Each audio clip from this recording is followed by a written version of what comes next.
特斯拉 Model S 电池包技术了，根本不需要花10几万换整电池包，几千块钱就能修好。先把电池包落下来，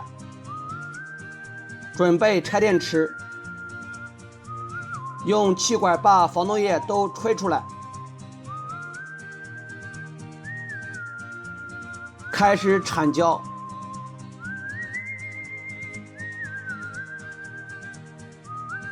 把上盖撬开，拿掉上盖，把这一侧的电池上盖也撬开，看一下这个电池模组下面都是水，这块卷板也被水泡烂了，